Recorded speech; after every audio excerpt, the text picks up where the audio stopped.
सप्त आयामी चेतन सत्ता पार्ट 1। शास्त्रों में सप्तलोक, सप्तऋषि, सप्त देवियाँ, सप्त नगरी, सप्त रंग, सूर्य की सप्त किरणें, सप्त घोड़ों का वर्णन विस्तार पूर्वक किया गया है। उपरोक्त 7 समूह वस्तुतः चेतना की 7 परतें, 7 आयाम हैं, जिनका अलंकारिक वर्णन इन रूपों में किया गया है। उनकी चमत्कारी सामर्थ्य की गाथाओं से सारा पुराण इतिहास भरा पड़ा है। जो जितनी परतों को जान लेता, उन पर अधिकार कर लेता है, वो उसी अनुपात में शक्ति संपन्न बन जाता है। समस्त जड़ चेतन इन्हीं 7 आयामों के भीतर गतिशील हैं। दृश्य अदृश्य समस्त सत्ताओं का अस्तित्व इन 7 आयामों के भीतर है। पदार्थ एवं चेतना का दृश्य एवं अदृश्य स्वरूप इन आयामों के ऊपर निर्भर रहता है। ब्रह्म विद्या में 7 आयामों की चर्चा अक्सर की जाती है। यही 7 लोक गायत्री मंत्र के साथ प्राणायाम करते समय 7 व्याहृतियों का उच्चारण किया जाता है। भू भुव स्वः मह जन तप सत्यम। ये सप्त महाव्याहृतियाँ 7 लोकों की परिचायक हैं। इनकी चर्चा इस संदर्भ में होती है कि प्रगति पथ पर अग्रसर होते हुए ही हमें अगले आयामों में पदार्पण करना चाहिए। 3 लोक भौतिक हैं, भू भुव और स्वः। इन्हें धरती, पाताल और आकाश भी कहते हैं। भौतिकी इसी सीमा में अपनी हलचलें जारी रखती हैं। अगले 4 लोक सूक्ष्म हैं। चौथा भौतिकी और आत्मिकी का मध्यवर्ती क्षेत्र है। 5वां, 6ठा, 7वां लोक विशुद्ध चेतनात्मक है। इन्हें पदार्थ सत्ता से ऊपर माना गया है। इसे और भी अच्छी प्रकार समझना है तो भू भुव स्वः को सामान्य जगत, मह को चमत्कारिक सूक्ष्म जगत एवं जन तपः सत्य को देवलोक कह सकते हैं। मनुष्य सामान्य जगत में रहते हैं। सिद्ध पुरुषों का कार्यक्षेत्र सूक्ष्म जगत है। देवता उस देवलोक में रहते हैं जिनकी संरचना जन तप मह सत्यम तत्वों के आधार पर हुई है। प्राय समझा जाता है कि 7 लोक ग्रह नक्षत्रों की तरह वस्तु विशेष हैं और उनका स्थान कहीं सुनिश्चित है। वस्तुतः ऐसा है नहीं। ये लोक अपने ही जगत की गहरी परतें हैं। उनमें क्रमशः प्रवेश करते चलने पर चक्रव्यूह को भेदन करते हुए परम लक्ष्य तक पहुंचना संभव हो सकता है। इस प्रगति क्रम में सशक्तता बढ़ती चलती है और अंतिम चरण पर पहुंचा हुआ मनुष्य सर्वसमर्थ बन जाता है। इसी को आत्मा की परमात्मा में परिणति कह सकते हैं। ये 7 लोक ही 7 ऋषि हैं।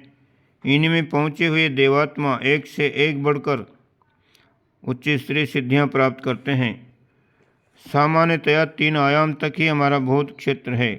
लंबाई, चौड़ाई, ऊंचाई अथवा गहराई के अंतर्गत समस्त पदार्थ सत्ता का अस्तित्व है।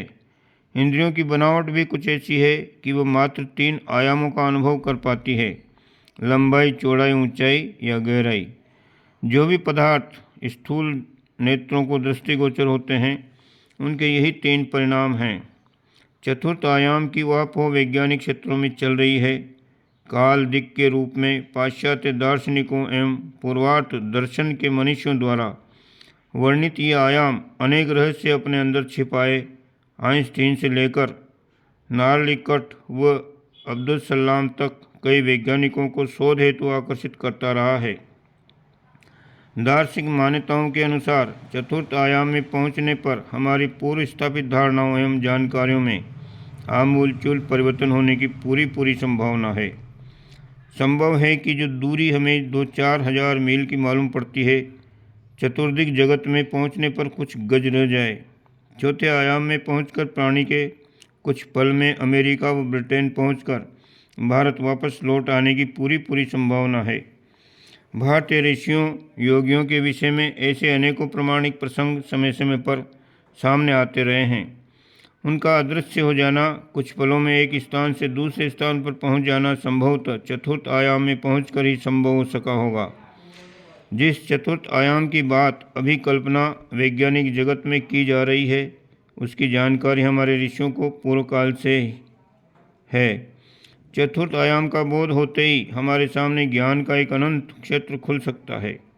तब ये संसार भिन्न रूप में दिखाई पड़ने लगता है। उन मान्यताओं को जिन्हें हम सत्य यथार्थ मानते हैं संभव है भ्रांति मात्र लगने लगें।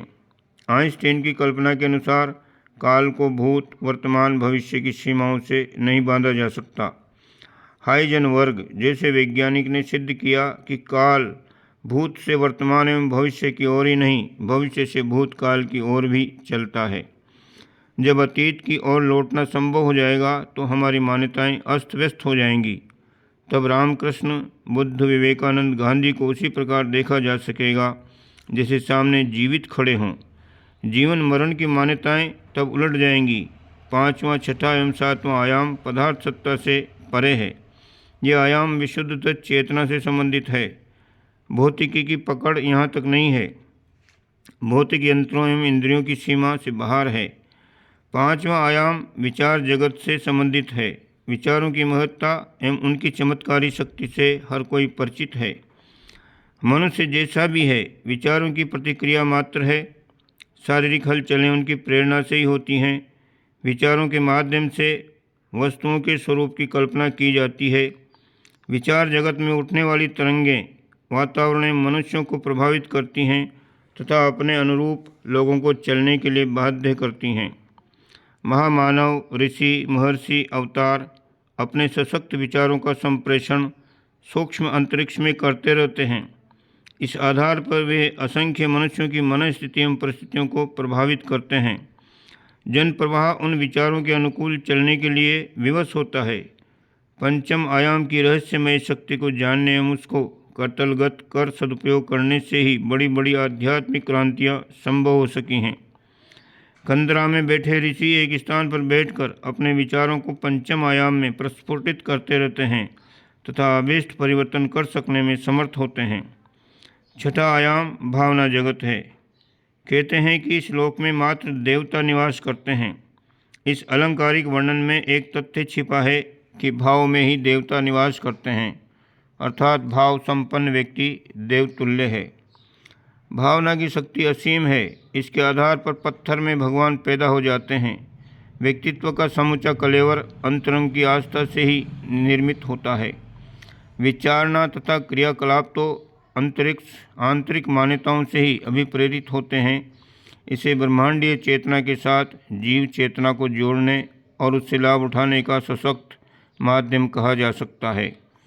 आत्मा का परमात्मा से मिलन कितना आनंददायक होता है, इसका अनुमान भौतिक मनस्थिति द्वारा लगा सकना संभव नहीं है। तत्वज्ञानी उसी आनंद की मस्ती में डूबे रहते हैं तथा जनमानस को उसे प्राप्त करने की प्रेरणा देते रहते हैं। तुलसीदास जड़ चेतन सब में परमात्मा सत्ता का अनुभव करते हुए लिखते हैं, सिया राम मय सब जग जानी, ईशावास्यमिदं सर्वं यत्किंचितं जगत्याम जगत। ईशावास्योपनिषद तथा रामायण के इस उद्धकरण में अद्वैत स्थिति का वर्णन किया गया है। सप्तम आयाम की यही स्थिति, इसमें पहुँचने पर जड़ चेतन में विभेद नहीं दिखता।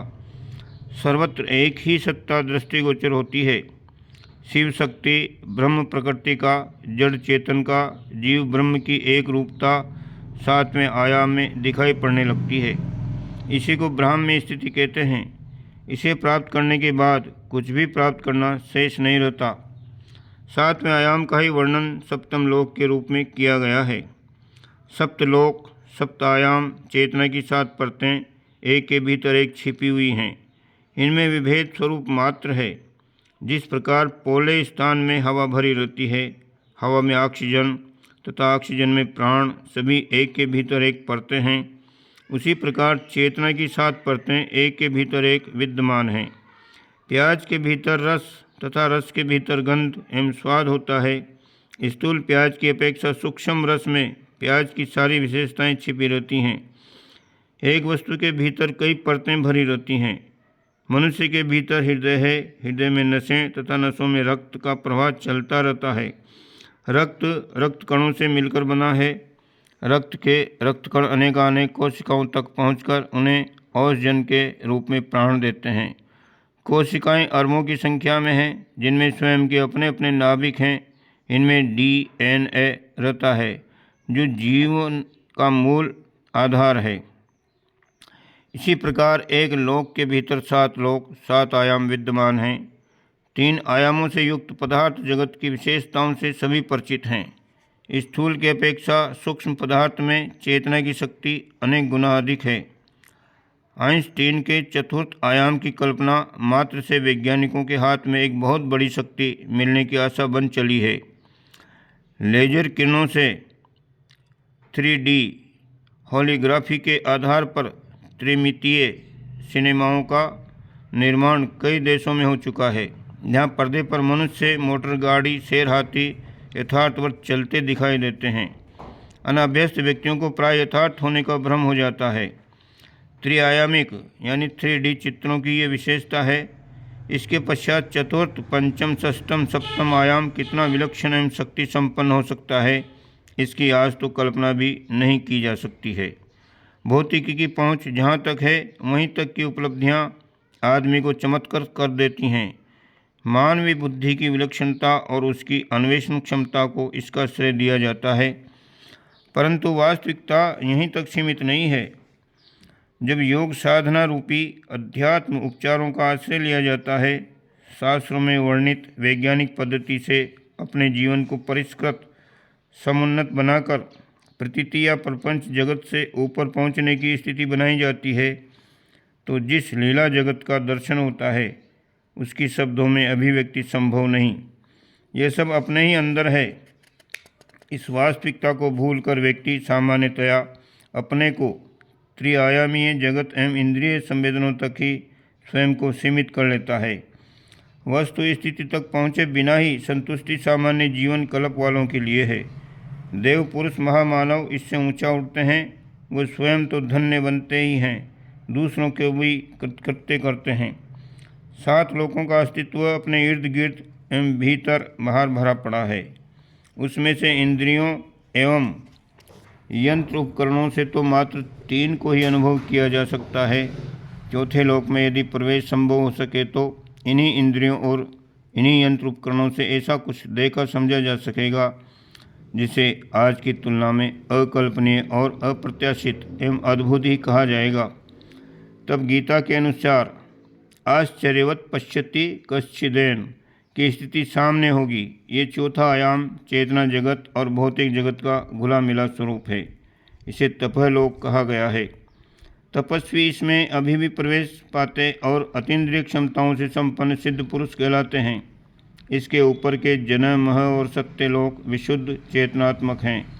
उनमें प्रवेश पाने वाला देवलोक में विचरण करता है, देवी शक्तियों से संपन्न होता है और उस तरह की मन स्थिति एवं परिस्थिति में होता है जिसे पूर्ण पुरुष, जीवन मुक्त, परमहंस एवं देवात्मा जैसे शब्दों में सामान्य जनों द्वारा तो कहा सुना ही जा सकता है।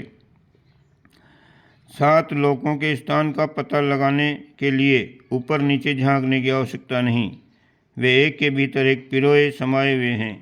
शरीर एक एक शरीर के भीतर अवयव, अवयवों के भीतर मांसपेशियाँ, मांसपेशियों के भीतर ज्ञान तंतु, ज्ञान तंतुओं के भीतर मस्तिष्क, विद्युत।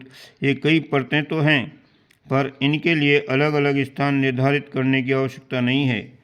वे एक के भीतर एक एक क्रम से भीतर के भीतर समाये सजाए अनुभव किए जा सकते हैं। 7 लोगों के संबंध में भी यही समझा जाना चाहिए। अपने स्थूल लोक के भीतर ही उनकी सत्ता सूक्ष्म से सूक्ष्मतर, सूक्ष्मतम और अति सूक्ष्म होती चली गई है। स्थान उन सब का वही है जिसमें कि हम निवास करते हैं। ब्रह्मांड के भीतर ब्रह्मांड की सत्ता उसी प्रकार समझी जा सकती है जिस प्रकार परमाणु की मध्यवर्ती नाभिक के अंतर्गत को खोलने पर उसके भीतर भी एक अति सूक्ष्म किंतु अपने इस विशाल ब्रह्मांड का प्रतिनिधित्व करने वाला ब्रह्म बीज विद्यमान मिलता है। जीव शरीर भी ब्रह्म शरीर का प्रतीक प्रतिनिधि है। उसके भीतर भी 7 लोक हैं। इन्हें 7 शरीर कहते हैं। मोटे तौर से इन्हें सप्त धातुएँ कहा जाता है। रस, रक्त, मांस, अस्थि, मज्जा, शुक्र धातुएँ शरीर में देखी जाती हैं। इनके स्थान अलग अलग कोठों में नियत नहीं हैं, वरन एक के भीतर एक समाये हुए हैं। चेतना शरीर भी इसी प्रकार के 7 शरीरों से मिलकर बना है। वे भी एक के भीतर एक एक क्रम से अपना अस्तित्व बनाए हुए हैं। योग शास्त्र में इन्हें चक्रों का नाम दिया गया है। 6 चक्र और 7वां सहस्त्रार कमल। 6 चक्रों के नाम प्रसिद्ध हैं। पहला मूलाधार चक्र, दूसरा स्वादिष्ठान चक्र, तीसरा मणिपूरक चक्र, चौथा अनाहत चक्र, 5वां विशुद्ध चक्र और छठा आज्ञा चक्र। इनके उपरांत 7वां सहस्त्रार चक्र।